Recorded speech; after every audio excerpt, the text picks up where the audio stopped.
vie étudiante en charge de soutenir et développer l'engagement sous toutes ses formes. Vous êtes toujours intéressé à ces questions de valorisation et de la confiance en soi des jeunes. Depuis mars 2018, vous portez pour l'Université de Tours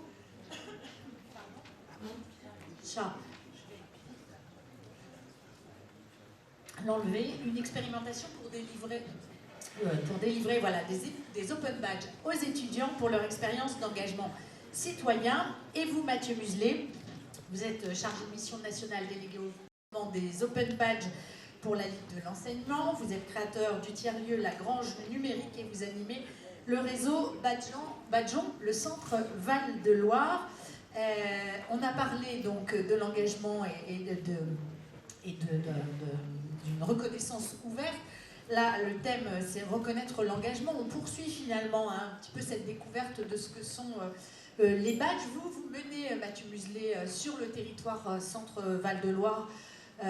Et depuis septembre, je crois que vous avez bâti un écosystème qui réunit différents acteurs, vraiment très différents, un maillage territorial plus large, si j'ose dire. Vous allez nous expliquer précisément ce qu'il en est. En fait, c'est un petit peu décloisonner permettre à tous les acteurs différents d'un même territoire de se reconnaître et de pouvoir travailler pour faire avancer tout le monde en même temps, quoi, en gros.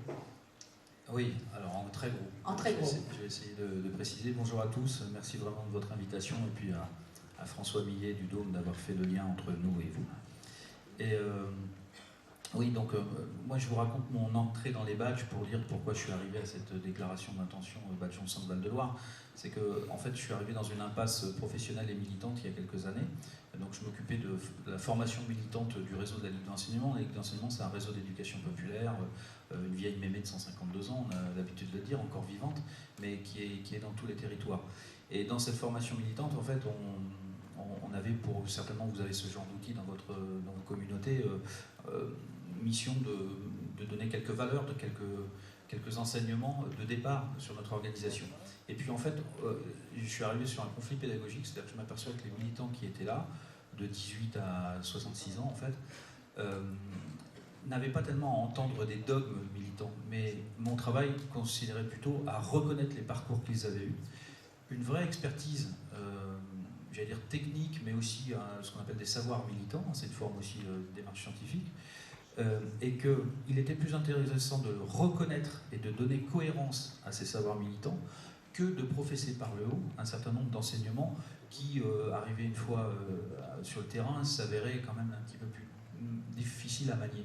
Donc moi je suis rentré par une nécessité en fait de trouver des outils qui accompagnent ce mouvement de la reconnaissance d'un point de vue concret.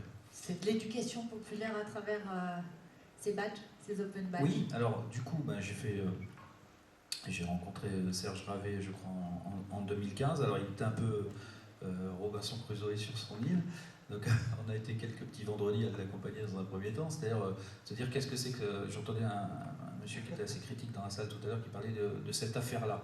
Alors on avait la même posture, qu'est-ce que c'est que cette affaire-là? C'est un objet magique, tout le monde peut s'en saisir, donc il y a de grandes promesses et il y a de grandes interrogations.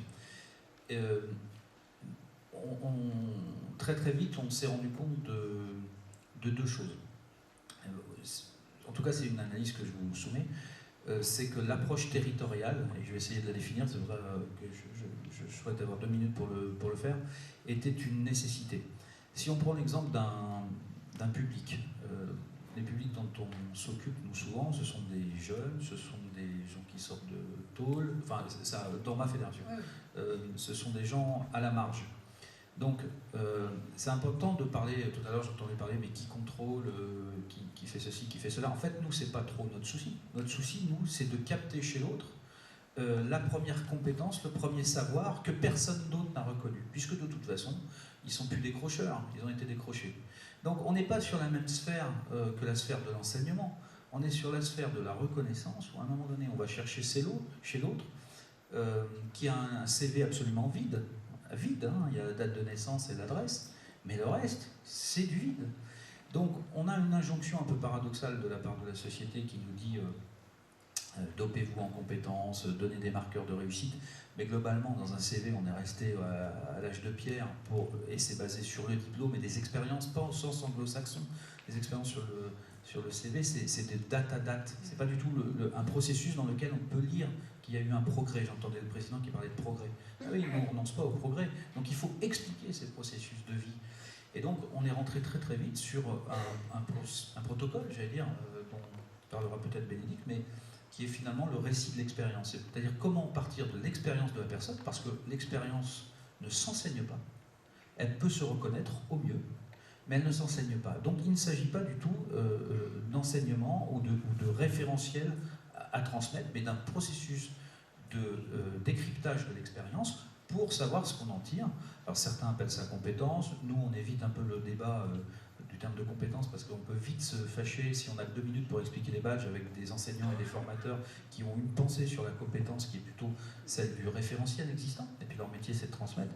Nous on parle plus de savoir acquis de l'expérience, ce qui bon, parfois revient un petit peu au même, mais voilà, c'est pour clarifier l'offre complémentaire des badges qui ne va pas du tout contre le diplôme et la certification, mais qui le renforce dans le trou noir de Serge Revet tout à l'heure, la zone d'invisibilité, pour aller chercher derrière des expériences qui parfois peuvent se sociabiliser, c'est-à-dire être visible. Un badge peut se voir, puisque bon, ils n'ont pas trop détaillé la manière dont on pouvait l'intégrer sur des plateformes de façon assez facile et le montrer, mais aussi des expériences qui sont noires et indignes socialement. Nous, on a une maison d'arrêt à Tours. Quand on travaille avec les taulards, quand ils ont fait le maximum dans une maison d'arrêt, c'est à 8-9 mois. Pas facile à mettre sur un CV, cette affaire-là.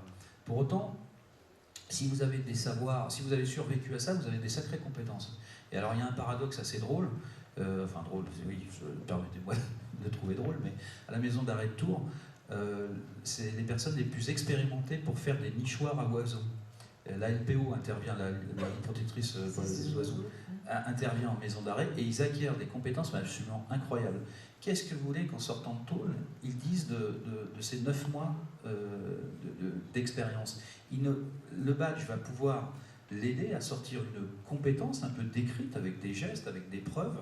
Voilà, il y a toujours un gardien qui va être sympa, qui va prendre en photo la mangeoire pour le mettre en tant que preuve, puisqu'on a tout à l'heure, Serge et Émilie ont dit qu'on pouvait rajouter des preuves, donc du data en fait, tout simplement, de la vidéo, du lien, de la photo. Et donc le badge devient un outil en fait pour ces personnes-là, qui est un outil, comme dit souvent Serge Ravet, j'arrête pas de le citer, mais je vais m'en détacher un jour, un outil lisible, visible et actionnable. C'est-à-dire, il est lisible parce qu'on va le comprendre, il est visible parce qu'on va pouvoir revenir dans la sphère sociale avec un outil qui n'est pas un CV mais autre chose, et puis actionnable parce que ça doit être l'objet d'une rencontre. Voilà, et c'est là où le badge n'est pas un objet magique, mais un objet qui doit sortir et donner lieu à une rencontre, à un dialogue, à une discussion.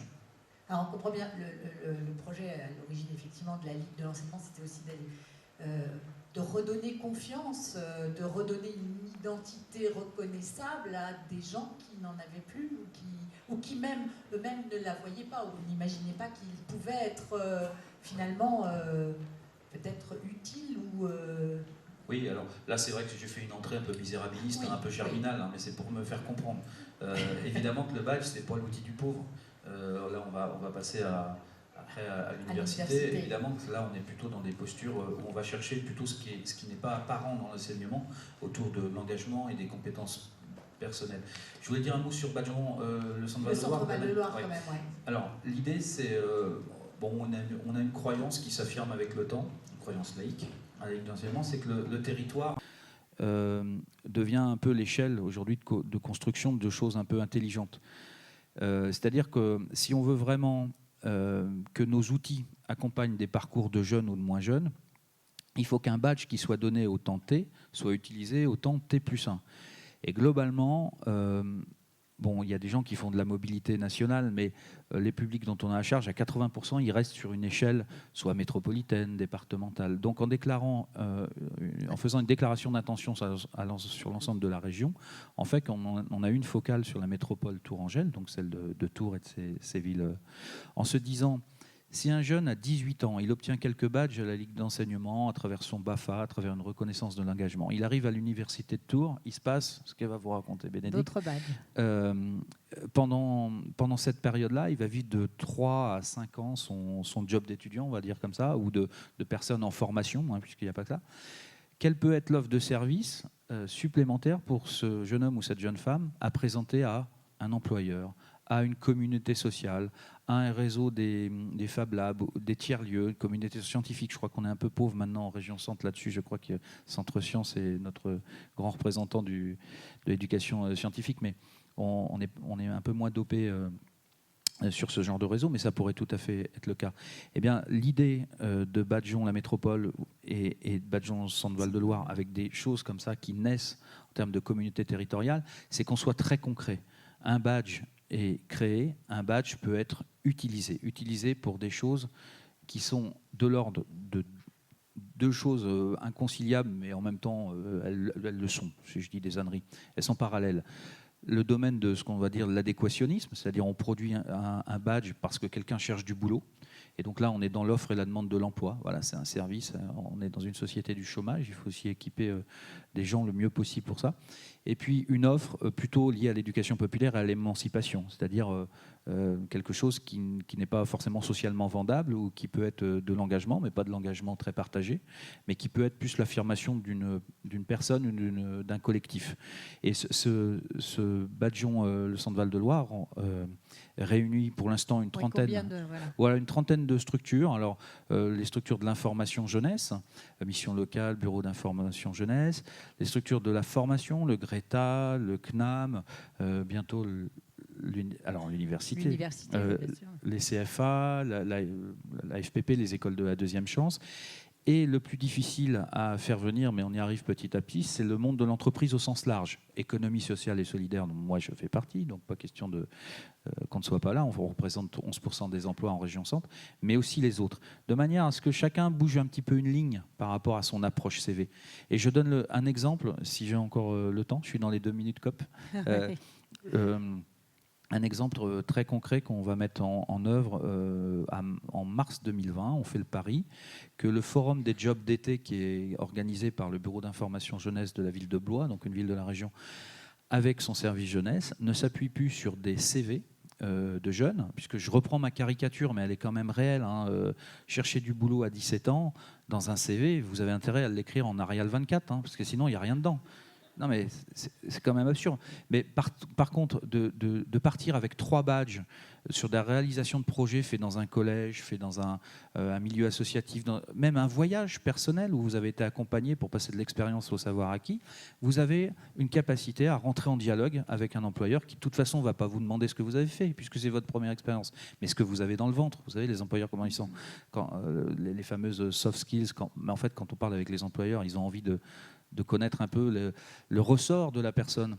Donc on peut parler à partir d'un badge. Voilà une offre de service extrêmement concrète que l'éducation populaire peut sans doute animer avec une vision un peu pragmatique des choses sur l'emploi des publics et à la fois sur la pédagogie. Alors je pense qu'ici on a beaucoup de savoir-faire en fait. Donc on parle en terrain connu, c'est-à-dire d'organiser un dialogue et de donner des outils à peu près clairs et à peu près référencés. Nous, en matière de sciences, on est plutôt basé sur les sciences de l'éducation, évidemment, sur des protocoles d'explicitation de l'expérience, et d'offrir quelque chose de sérieux à la fois dans la source et à la fois dans l'outil. Très bien, parfait. On va revenir, mais c'est vrai qu'on a découvert ce qui se faisait à Caen, à l'université aussi, mais l'université de Tours. Donc vous avez décidé de mettre aussi des open badges avec une approche un petit peu différente puisqu'elle privilégie notamment l'engagement bénévole. Alors, bon, c'était dans le cadre aussi en 2017 de la promulgation aussi loi égalité citoyenneté que vous avez fait cela. Mais voilà, pourquoi déjà ce choix à l'université et comment est-ce que ça s'est mis en place pour vous de votre côté? Comment ça s'est fait? Merci Carole, bonjour à tous. Alors l'Université de Tours effectivement s'est engagée depuis maintenant un peu plus d'1 an dans cette expérimentation des badges. Alors moi je suis directrice de la vie étudiante. La vie étudiante, pour faire très vite, même si vous connaissez sans doute tous vos universités sur vos territoires, la vie étudiante c'est tout ce qui ne concerne pas à la formation à l'université. Donc c'est beaucoup de choses, hein. C'est la question du logement, les étudiants en situation de précarité, etc. Et aussi l'engagement bénévole ou l'engagement d'une manière générale. C'est par exemple nous qui gérons l'agrément pour les volontaires en service civique pour les accueillir à l'université. Voyez. C'est très large. Donc on a une notion d'engagement, on a mis en place aussi un budget participatif étudiant au sein de notre université. On a une notion de l'engagement qui est très très vaste. L'idée de l'engagement, c'est quand même, ça reste l'engagement d'un jeune, d'un étudiant, d'une personne au service d'une structure pour apporter de l'aide dans son activité. Nous, on s'occupe d'engagement étudiant depuis longtemps à la vie étudiante à l'université de Tours, puisqu'on avait une petite unité d'enseignement qui le valorisait déjà depuis presque 7 ou 8 ans. Là, l'engagement, c'est l'engagement bénévole dans les associations étudiantes, mais l'engagement également dans des associations extérieures à l'université. Ça peut être aussi évidemment le rôle d'élu au sein d'un conseil de l'université, etc. Voilà. Donc on valorisait ça. L'accompagnement qu'on avait, c'était de les aider à réfléchir un petit peu sur les compétences ou les savoirs acquis de ces expériences d'engagement et quel type de projet ils pouvaient monter à l'université. Donc on faisait ça déjà depuis longtemps. Et puis en 2017, donc loi égalité et citoyenneté qui est promulguée par le gouvernement, et les universités se retrouvent avec l'obligation de reconnaître, de valider et de reconnaître l'engagement dans le cursus pour les étudiants qui le demandent. Alors voilà, donc nous on le faisait déjà, donc on s'est dit chouette. Simplement, on a un président à l'université de Tours qui soutient particulièrement la vie étudiante et l'engagement en général, et qui nous dit on va essayer de le soutenir vraiment, vraiment très fort, et on va essayer d'aller presque jusqu'à le rendre obligatoire. Alors évidemment, un engagement obligatoire, c'est un peu compliqué. Finalement, les choses se sont mises en place. Mais toujours est-il qu'on a, nous, développé, grâce à un partenariat avec des structures extérieures à l'université, plus d'engagement, des missions d'engagement bénévole. On a créé un catalogue de missions d'engagement bénévole, etc. Et on s'est dit, on va peut-être se retrouver, on avait à peu près 150 étudiants par semestre qui s'engageaient. Et on s'est dit, on va peut-être se retrouver avec, 500, 1000, 1500 étudiants dans 3 ans qui vont vouloir s'engager. Ça nous a fait un peu peur. Donc vous avez travaillé par petits groupes. Et on n'a pas eu envie, on a eu envie de continuer, et surtout, je vous parlais on les aidait à réfléchir aux compétences qu'ils acquéraient dans le cadre de ces expériences. Et on s'est dit, comment on va faire avec 1500 ? Comment est-ce qu'on peut les accompagner ? Il faut qu'on change d'échelle. Il faut qu'on aille au-delà. Il faut qu'on trouve l'outil qui va nous permettre de les aider à réfléchir. Et réfléchir, oui, s'en emparer et être capable d'en parler. Et tout naturellement, on est arrivé au badge. Puisque dans notre territoire, on a la chance d'avoir Mathieu Muselet, donc dans le 37, qui s'occupe de badge et d'explicitation de l'expérience, et c'est comme ça qu'on y est arrivé. Mais c'est pas que l'encadrement, c'est les étudiants eux-mêmes qui ont réfléchi tous ensemble par groupe. Alors ça, c'était le départ, c'était ça. On arrive au badge et qu'est-ce qu'on fait ? Là, on s'est rendu compte qu'en fait, on s'est fixé 3 objectifs dans le cadre de cette expérimentation qu'on a lancée depuis l'an dernier. Le premier, c'était de badger au moins 50 étudiants d'ici la fin de l'année 2018-2019. Bon, ça, c'est fait. Le deuxième, ça a été de rendre visible et lisible l'expérience d'engagement à travers les badges. Ça, c'est fait aussi, et je vous raconte ça tout de suite après. Et le troisième, c'était d'essaimer le dispositif des open badges dans d'autres secteurs d'activité que celui de l'engagement. Parce que vous avez bien compris, nous, on est arrivé sur les badges par la petite niche de l'engagement bénévole. Mais en fait, les badges peuvent servir, on l'a bien vu, ça sert à reconnaître beaucoup de choses, des compétences dans des Fab Labs. Nous, on a des Fac Labs à l'université. Notre service commun de documentation s'intéresse aux badges parce qu'ils ont monté toute une formation sur ce que c'est que la recherche autour d'informations, etc. Donc, ils veulent pouvoir badger leurs étudiants. Donc, il y a plein de choses. Et nous, deuxième chose, on s'est intéressé à cette question. Vous avez bien compris qu'on s'intéresse à l'engagement et à ce qu'on appelle l'expérience informelle. Et dans cet empire du formel qu'est l'université, d'une manière générale, arriver à faire reconnaître cette question de l'engagement bénévole qui est vraiment qu'est-ce qu'on apprend quand on est autre chose qu'un étudiant assis sur les bancs de l'université. Est-ce qu'on apprend vraiment des choses quand on est engagé au sein de son association qui fait un voyage humanitaire au Laos? Qu'est-ce qu'on apprend quand on s'engage au Resto du Cœur? Qu'est-ce qu'on apprend et est-ce qu'on peut le valoriser? Évidemment, moi, vous avez compris que j'y crois depuis très très longtemps et je pense que c'est très important pour retrouver confiance en soi. Vous en avez parlé, Carole, tout à l'heure. La confiance en soi, c'est sans doute le maître mot pour que ces jeunes et ces étudiants réussissent aussi leur parcours d'études à travers cet ancrage dans ces savoirs et dans cette personnalité qu'ils ont qui n'apparaît pas quand ils sont étudiants. Voilà, tout ça pour dire, c'était une grande introduction, désolée. On a monté, pour pouvoir le mettre en place, on a monté la fonction de médiateur de badge. Voilà. Médiateur de badge. Donc on a lancé en fait un appel à candidats auprès des personnels de l'université, personnel BIATS, enseignants. Par le même site web, on a aussi lancé un appel à candidats étudiants. Et finalement, on a été très, très heureux parce qu'en l'espace de 10 jours, on avait une 60aine d'étudiants qui avaient candidaté pour participer à la production de ces badges. Et on avait entre 15 et 20 personnes qui avaient candidaté pour être médiateur de badge. Donc finalement, tout le monde n'est pas devenu médiateur de badge. On a formé une 12aine de médiateurs de badge. Donc, il y en a une dans la salle. Sylvie, tu te reconnaîtras, Sylvie Fortin. Donc, on a formé une 12aine de personnes à cet accompagnement. Donc on les a reçus en une journée au mois de janvier. On les a formés aux enjeux des badges et on les a formés à ce petit protocole d'explicitation de l'expérience qui nous avait été apporté sur un plateau par Mathieu Muselet.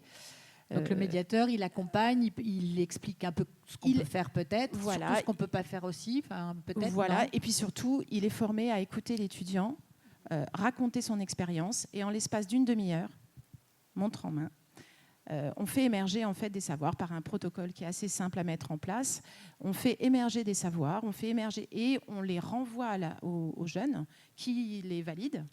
Et ensuite, de tout ça, on fait un badge. Donc on a formé nos médiateurs de badge au mois de janvier. Au mois de février, on a passé une semaine à rencontrer les étudiants qui avaient candidaté par tout petits groupes, le matin, l'après-midi. Donc ils sont venus une demi-journée. À chaque fois, ils rencontraient 1, 2, 3 médiateurs de badge. On a fait notre protocole, on a monté nos badges. On a eu une soirée les médiateurs ont travaillé ensuite à la compilation de l'ensemble des expériences qui avaient été explicitées pendant cette semaine-là. On s'est retrouvés fin mars pour délivrer, pour en tout cas valider avec tous les étudiants qui avaient participé et d'autres, également des volontaires en service civique, des gens qui étaient vraiment intéressés par la démarche. On s'est retrouvés en une soirée festive, conviviale et ça a été un moment vraiment de rencontre et de validation de l'ensemble. Ce qu'on voulait, c'est qu'on est parti de l'expérience des étudiants et on voulait que les mots des étudiants ce soit vraiment les leurs. Donc, on avait travaillé, nous, entre médiateurs, pour reconstruire ces badges dont je vais vous parler. On en a créé 18. Et en fait, on les a fait valider. Le contenu, on l'a fait valider aux étudiants qui ont modifié certaines choses et qui nous ont dit ça, là, c'est super. Là, par contre, voilà. Et donc, maintenant, on se trouve à la tête de ces 18 badges qu'on a... Bon, il y a une application avec laquelle on travaille qui nous permet de produire des formulaires de demande de badge. Et l'enjeu pour nous, dans l'année qui vient, alors évidemment, un certain nombre des étudiants qui ont participé à l'expérimentation se sont fait délivrer les badges. Pour autant, ce qu'on veut, c'est pouvoir les proposer à l'ensemble de la communauté étudiante de l'université.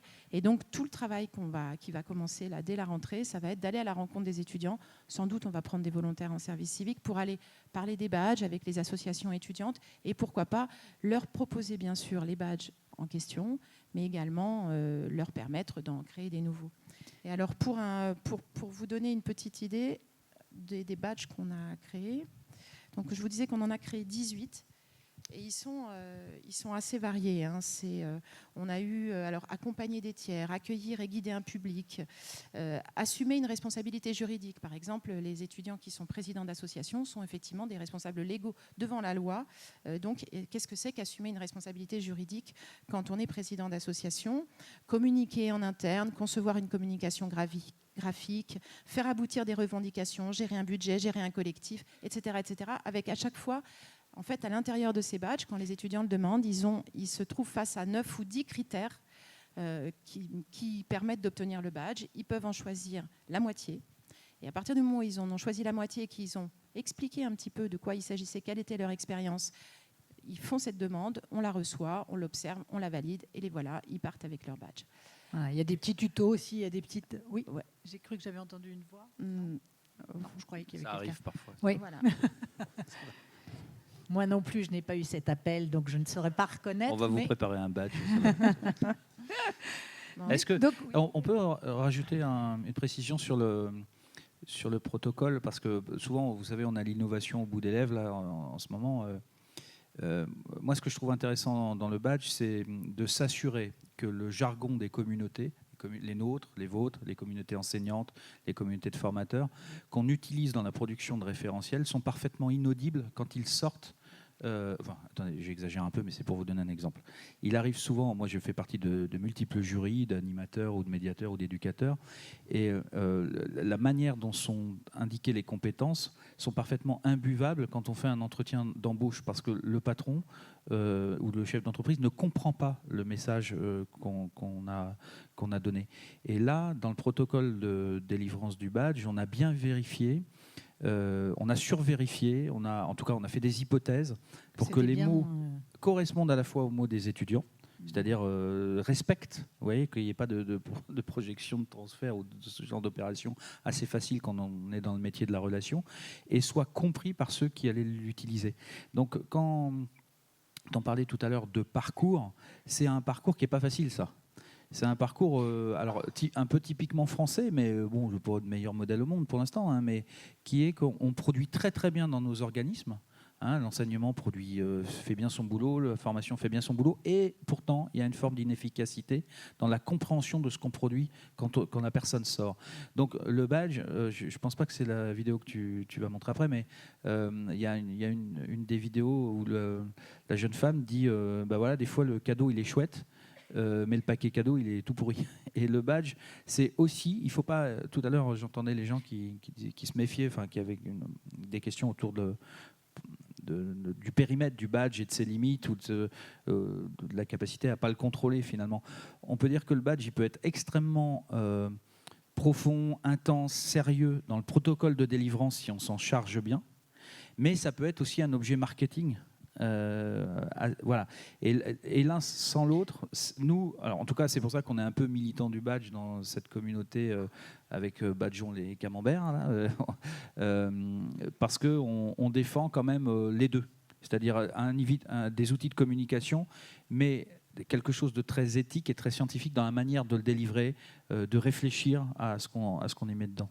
Et l'université a quand même fait un pas, c'est pour ça que je prends la parole et je redonne à l'université un badge, parce que voilà, on a bousculé quand même des lignes établies. Parce que c'est venu du bureau de la vie étudiante, pas des X commissions de délivrance de formation. Donc c'est assez étonnant comme expérience. Mais on a des représentants tout à l'heure des ministères et de l'enseignement supérieur, de la recherche et de la culture qui seront là, mais c'est vrai que l'université qui offre une tribune à travers ces badges pour dire voilà, moi je sais faire ça en plus d'eux, et mettre en valeur ces choses-là, c'est intéressant à voir. Et dans la manière dont vous l'avez faite, ça c'est votre expérimentation. Vous vouliez ajouter quelque chose ou on peut... Oui. Alors déjà, je voulais dire on a prévu de passer une vidéo. Je ne sais pas si c'est dans les... Est-ce qu'elle est... C'est bon, paraît-il. D'accord. C'est très très courte, ce sera... elle est là, elle est en place. Alors, pas tout de suite, merci, mais c'est super, pas tout de suite. Donc ce que je voulais juste rajouter, c'est deux choses. C'est que la première, quand on a fait cette fameuse soirée fin mars, où on a retrouvé les étudiants, comme je ne vous l'ai peut-être pas dit, mais chaque badge est la compilation de plusieurs expériences, puisque les étudiants qui ont participé à cette expérimentation, il faut le savoir quand même, ce sont des pointures en matière d'engagement. On s'est retrouvés face à des gens, je vous donne deux exemples.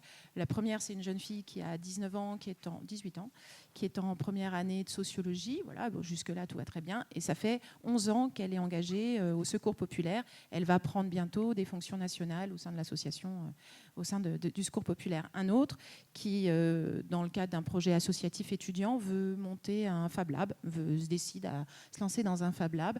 Et il se dit, mais je vais quand même essayer de voir un peu ce qui se passe ailleurs et tout. Ailleurs, c'est où? Ah bah tiens, il y a des Fab Labs en Europe, il y en a en Allemagne. Oh bah qu'à cela ne tienne, il est parti faire un tour d'Europe pour aller rencontrer tous les, de nombreux monteurs de Fab Labs. Voilà, donc pour vous dire à quel point ce sont des étudiants très très engagés. Donc forcément, les badges qu'on a créés, les 18 badges, chacun des étudiants qui étaient là avait une expérience tellement importante qu'il pouvait avoir plusieurs badges, bien sûr. Et donc, du coup, chacun des badges est conçu à partir de plusieurs expériences étudiantes. Donc, ce sont des badges assez forts. C'est pour ça que je vous disais, il y a dedans 9 ou 10 critères. On leur a dit, vous en choisissez que la moitié, parce que si vous c'était beaucoup trop. Ça, c'est la première chose pour vous dire. Quand ils sont sortis de cette semaine d'explicitation de leur expérience, là en février, plusieurs nous ont dit, mais c'est extraordinaire, c'est la première fois que je repars avec des mots pour parler de ce que je fais. Alors ça, moi j'étais évidemment, c'était vraiment très très chouette. La deuxième, c'est pourquoi l'université, j'avais envie de rajouter ça, pourquoi l'université est engagée dans Badgeon, le centre Val-de-Loire. Parce qu'en fait, quand on fait du badge, on a besoin du territoire. Nos étudiants repartent badgés, mais à quoi ça leur sert si personne ne connaît les badges? Hors l'université. Voilà, ça c'est indispensable que le territoire accompagne cette dimension, et c'est pour ça que moi j'ai vraiment le sentiment qu'on doit être absolument chez nous, dans notre établissement, mais également en lien avec toutes les autres structures, et qu'on doit aider en fait les structures à s'en emparer, y compris les entreprises. À cette occasion, on a monté un petit déjeuner entreprise au mois d'octobre, et on avait dans la salle, donc on n'était pas sûr d'y arriver, on avait dans la salle 60 personnes, donc entre 8h et 10h, pour entendre parler des badges, parce que c'est important qu'effectivement les étudiants, quand ils vont partir avec des badges, quand ils vont aller les montrer à leurs employeurs, que les employeurs en aient déjà entendu parler. Je vous laisse juste écouter ce que nous a raconté la jeune fille qui est derrière. En quelques minutes, vous allez voir, je pense que vous allez comprendre un peu à quoi ça va lui servir.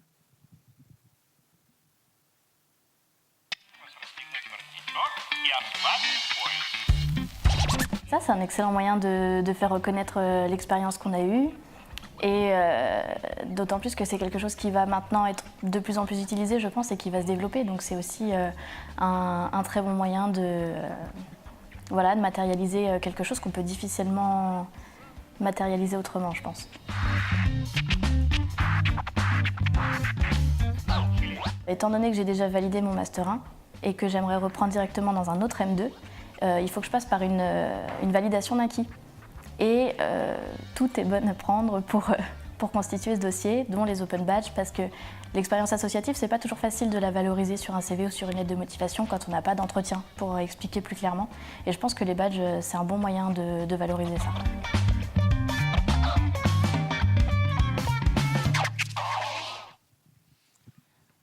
Voilà. Voilà, c'était un des exemples. On a d'autres vidéos sur notre site web si vous avez envie. Oui, il y a plein de petites choses. En plus, il y a des petits tutos, il y a des vidéos, il y a des... Mathieu Muselet, vous vouliez compléter. Et puis je voulais simplement conclure sur le fait qu'il est important que nos initiatives de terrain associatives ou sur des établissements publics soient accompagnées par les pouvoirs publics, mais pas n'importe comment. Avec le badge, il y a toujours la tentation du formel, de s'en emparer, puis de dire « moi, je vais faire du badge ». Un ministère, dire c'est mon badge, donc le badge va s'imposer à tout le monde, etc. C'est une démarche qui, évidemment, est complètement louable, c'est-à-dire que c'est la marque de fabrique de l'institution, mais j'allais dire, on remplace le badge par... avant c'était la médaille, il y aura autre chose après. C'est peu productif sur le terrain. Je pense que le rôle des institutions, collectivités, services de l'État, c'est plutôt d'accompagner le foisonnement qui est extrêmement créatif et sérieux, parce qu'on arrive, vous voyez, à l'université, il y a quand même des gens sérieux, à produire des choses intelligentes. Et donc, on a réussi, nous, au bout de 2 ans de bataille dans la région centre, à inscrire notre dispositif Badgeon Centre Val-de-Loire dans une chose, c'est assez horrible, mais peut-être vous le connaissez, ça s'appelle la SCORAN, la stratégie de cohérence et d'organisation régionale des aménagements numériques. Autrement dit, un grand plan État-région qui dessine un cadre pour les 5 ans à venir, à la fois pour 90% du budget, c'est l'installation de la fibre, et les 10% restants pour les usages. Nous, 10%, ça nous va, hein, vu les sommes. Donc, c'est intéressant que l'institution reconnaisse le foisonnement territorial et l'utilité réelle de ce type de travaux autour de la reconnaissance. Ça participe du formel, mais ça rajoute une pierre à l'édifice. Alors, y a-t-il des réactions, des questions? Voilà, hop, on vous apporte un micro.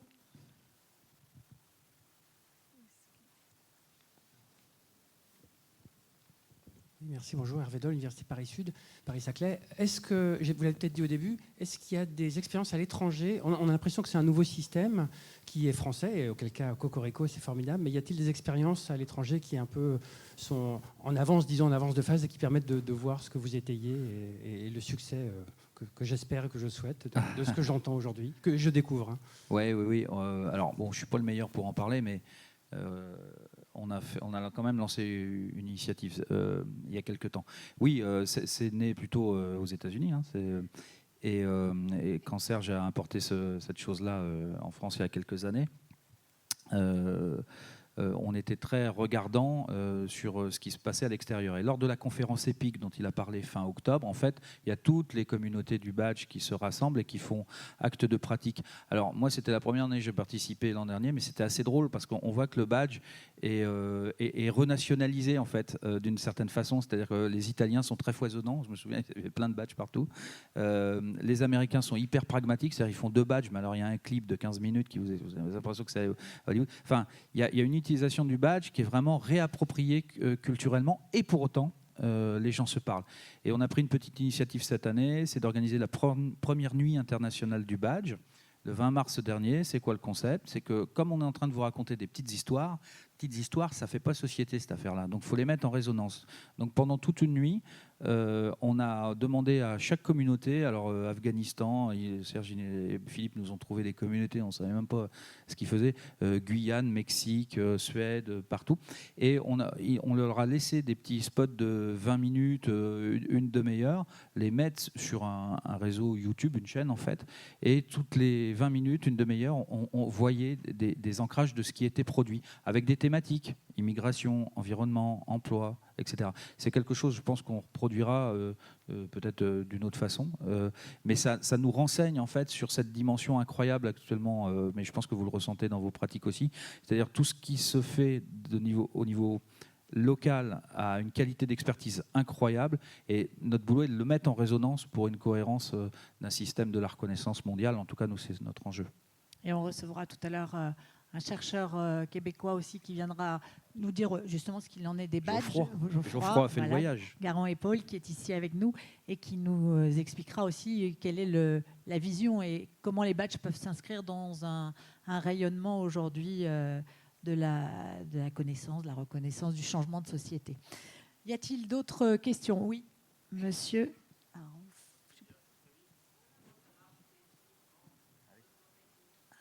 Alors, sur le plan technique, comment est-ce que ça marche? Les badges à la fois pour Badgeons la Centre-Val de Loire, comment ça marche alors, il existe quelques plateformes mondiales, certaines gratuites, certaines payantes. Nous, on travaille avec une. Donc, techniquement, vous prenez, pour vraiment délivrer des badges, vous prenez un abonnement annuel. Vous créez du badge comme une application, c'est-à-dire vous choisissez l'image, le logo, vous allez décrire le nom du badge, la description de son contenu, les critères d'obtention, et puis à un moment donné, bon, c'est un tout petit peu plus complexe, mais il faut 20 minutes pour faire un badge simple. Vous appuyez sur le bouton et vous allez recevoir, donc l'outil de dialogue, c'est l'email, un email avec Get a badge, est-ce que vous voulez ce badge? On peut le refuser, on dit non, je n'en ai rien à faire, ou je l'accepte, et là vous allez le stocker sur une plateforme, un sac à badge, avec un accès gratuit. Vous pouvez aller voir d'ailleurs dans le badge du Dôme que vous avez peut-être reçu sur votre email, et on vous invite à créer une plateforme gratuite. Et là, sur cette plateforme, en fait, c'est très très très intuitif, hein. Vraiment, c'est un beau design, c'est-à-dire vous prenez votre badge, vous dites ah bah tiens, ça c'est mes badges plutôt de participation au congrès. Ah bah je fais un petit portfolio avec 4 badges là-dessus. Mais j'ai quand même fait des badges de voyage. Ah bah je vais créer une deuxième page. Donc en fait vous créez votre petit portfolio de badges. J'ai la même expérience que Émilie. Il y a quelques années, on se disait mais qu'est-ce qu'on va faire? On va avoir des milliers de badges, on va rien y comprendre. En fait c'est pas ça la pratique. On se balade toujours 10-15 badges, pas plus. Les autres meurent, on en refait d'autres. Donc on se fait notre petite histoire. Voilà, une petite plateforme de création et une plateforme de stockage. Nous, c'est ce qu'on utilise. Il y a d'autres modalités. Mais c'est vraiment très, très simple. Ouais, j'ajouterais juste quelque chose qu'a dit très vite tout à l'heure Serge, c'est que Serge Ravet, c'est qu'en fait un badge, vraiment, c'est une propriété personnelle. Et donc, on choisit de le montrer ou pas. Hein, vous pouvez tout à fait le garder pour vous. Et par contre, vous pouvez décider de le partager. Et effectivement, on va partager. Et au moment où on va partager, c'est parce qu'on a besoin de le partager. On a besoin de montrer un badge, 2 badges, 3 badges à un instant T. L'année suivante, on ne montrera sûrement pas les mêmes. Oui, alors je reviens, on faisait la comparaison avec les réseaux sociaux. Il y a des réseaux que l'on ouvre ou pas, enfin, où on reste entre amis, enfin, ceux qu'on a choisis, ou ouverts. Mais après, on verra la question quand même du contrôle, du devenir de ces informations qui sont sur les badges. On en parlera. On y reviendra dans notre 3e conférence.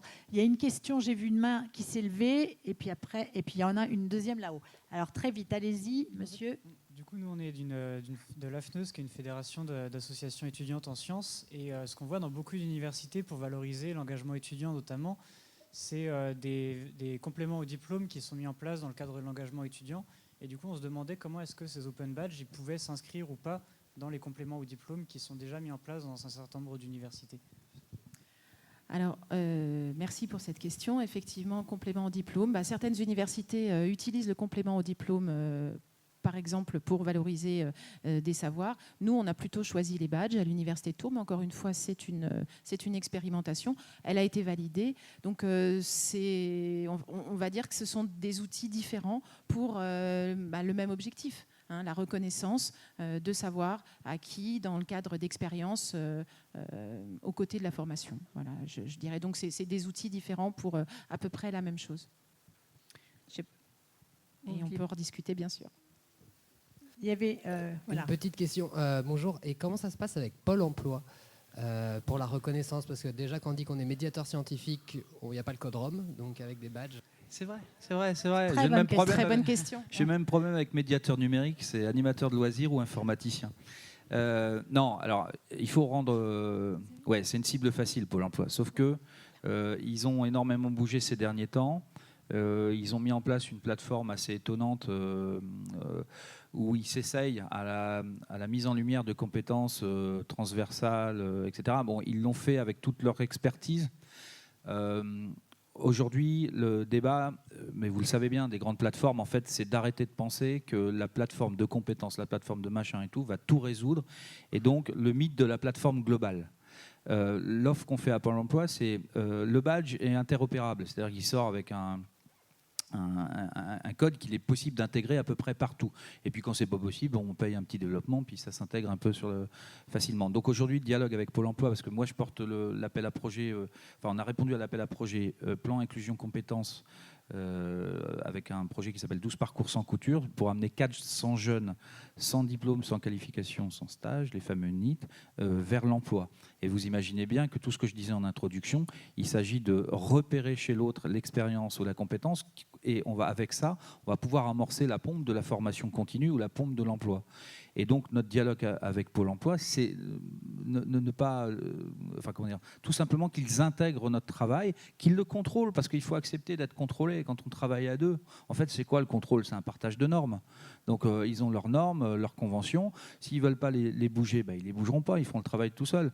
Mais en général, je pense que face au chômage aujourd'hui, il y a plutôt une acception générale pour qu'on travaille ensemble, parce qu'il y a tellement d'inefficacité depuis des années que là, on a une approche plus ciblée des problématiques des publics. Donc Pôle emploi a une plateforme à vendre là, qui vient de sortir il n'y a pas longtemps, évidemment, qui montre un peu des bras en disant ça nous a coûté cher, c'est ça qui est bien. Elle est bien en plus. Notre enjeu, c'est de la compléter. On est dans une stratégie non pas alternative, mais de complément au formel. C'est ça qui est très important et je parle trop. C'est une autre question. Et puis... Je voudrais rebondir sur la question de tout à l'heure sur le coût. Est-ce que vous pouvez nous en dire un petit peu plus? Parce que je trouve ça un peu bizarre le fait que ce soit payant. Si on doit, pour reconnaître des compétences, il faut monnayer ça. Il y a un petit problème éthique derrière tout ça, je trouve. Oui, alors je ne sais pas le problème éthique parce que souvent, alors ce que vous appelez le non payant, en fait, c'est que c'est gratuit pour la personne, mais quelqu'un d'autre le paye, c'est ça. Là, c'est l'idée que, comme il n'y a pas un service public de la compétence, aujourd'hui, les plateformes sont payantes. Alors, il y en a des gratuites, je pense que Geoffroy va en parler.